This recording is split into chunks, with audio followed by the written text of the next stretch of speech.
Hello students and welcome to my channel. So today's topic is lattice translational vectors in crystalline solids. This is a very important or rather fundamental topic in BSc and MSc solid state physics. So let's get started. Lattice translational vectors in crystalline solids. I hope you know what are crystalline solids, but I will just briefly summarize it for you that what are the two types of solids and what are the differences. So there are two types of solids, amorphous solids and crystalline solids.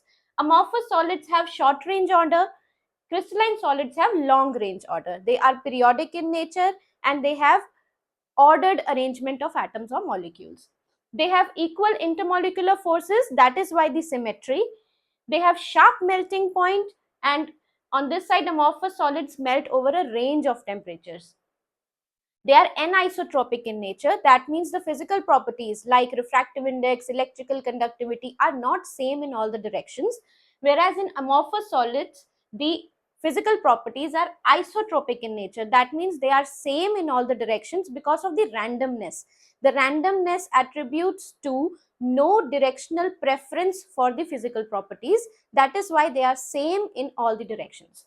And the examples of amorphous solids are glasses, PVCs, plastics, wax, etc. And crystalline solids are metals, copper, aluminium, potassium nitrate, the ionic solids, etc. Now, to understand lattice translational vectors in crystalline solids, we need to know what is a crystal structure. So, crystal structure is basically lattice plus basis. Lattice is nothing but an infinite array of points in space, and the points are known as lattice points. And basis is the smallest structural unit, an atom or a molecule, which is at the lattice points and which forms the crystal lattice. So, lattice plus basis, or which are the atoms or molecules on the lattice points, forms the crystal structure. So second point that we need to remember before understanding this whole concept is that because of the symmetry of the lattice, it is very difficult to determine the position of a particular atom, because if I want to know the position of A, B and C, and if I'm looking from the outside, the neighborhood of A, B and C is same. All the atoms have the same neighborhood, so it is very difficult to say that what is the position of A with respect to B, or what is the difference in the positions of B and C.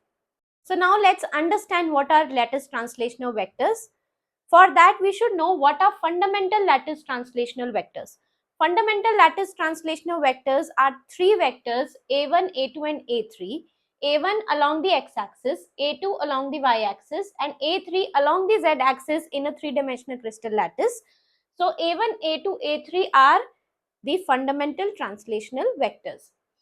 So to understand lattice translational vectors, we will consider a two-dimensional lattice, and we consider that this is our origin. So because we know A1 is the fundamental lattice translational vector along the x-axis, so OA is A1, OB is A2. So this is a two-dimensional crystal, so we are just denoting the x and the y-axis. So if I want to know the position of C, an atom at C, then I want to know what is basically OC. So what is OC mathematically? OC is nothing but OA plus AC. So OC is OA plus AC. OA is A1 and AC is A2. So OA is basically A1 plus twice A2. So to reach at the point C, I need to move from O to A and then A to C. So basically I am translating from O to C. So OC is nothing but the translational vector or the translational operation. So translation means to move from one point to another. So basically T determines the distance between any 2 points in a lattice. So T, if we denote OC as T, then T is equals to A1 plus twice of A2. So generally if I write this expression in two-dimensional lattice, then T is N1 A1 plus n2a2, where n1 and n2 are any integers. So if I want to know the position of any other point, say D, then I have to move from O to this point, say E. So OA plus AE, which is nothing but twice of A1 and A2. So for that case, translational vector will be twice of A1 plus A2. So this is the idea of translational vectors. And in three-dimensional space, if I want to write the general expression for lattice translational vector T, then it will be n1a1 plus n2a2 plus n3a3, where n1, n2 and n3 are integers.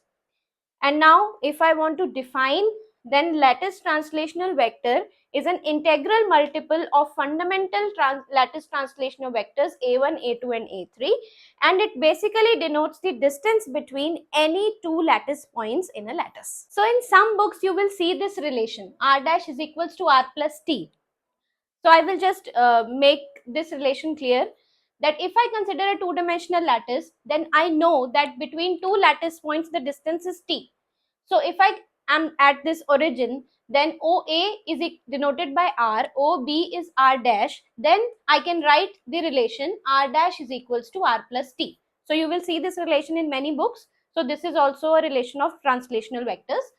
And T, we know that it is N1A1 plus N2A2 plus N3A3. So this was all about lattice translational vectors. There is one more concept, primitive translational vectors, which is linked with this topic. So I will make you understand this one also. Primitive translational vectors are those fundamental translational vectors which satisfy this relation, and they enclose the smallest volume possible for a cell of this lattice. And if they these both of things are true, then they are known as primitive translational vectors. So to understand this deeply, consider this two-dimensional lattice and consider these four set of translational axes or vectors that I have drawn.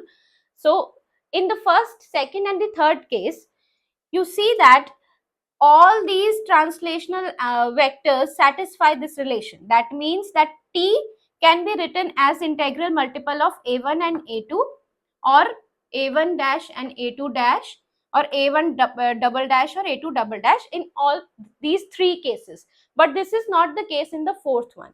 In the fourth one, you can see that to determine the position of C, that means to calculate T, I have to write half of A1 triple dash plus A2 triple dash. So half of A1 triple dash plus A2 triple dash. So this is not an integral multiple. So these set of axes are not primitive. That means that fourth is not a primitive translational vectors. In the fourth case is not the case of primitive translational vectors. So A1, 1, 2 and 3 are primitive lattice translational vectors, and moreover you can see that if I construct a parallelogram out of these axes, then the parallelogram has equal areas in 1, 2 and 3, but in the fourth one it has double area. So the volume enclosed should be the smallest. So this is also not the case. And then one more condition is that it should have least number of atoms. So in all these three translational vector pairs, all these three, we have same number of atoms, 4 atoms, but in this case we have extra atoms. So primitive translational vectors are basically those which enclose the smallest volume possible, which is minimal volume possible, and they should satisfy the relation for lattice translational vectors. So I hope you understood the topic. If you have any questions, you can comment down below and I will answer your questions there. And if you want the PDF file or the notes of this topic, then also you can comment down and subscribe the channel, and hit the bell icon if you don't want to miss any other topic of condensed matter physics or solid state physics. Thank you.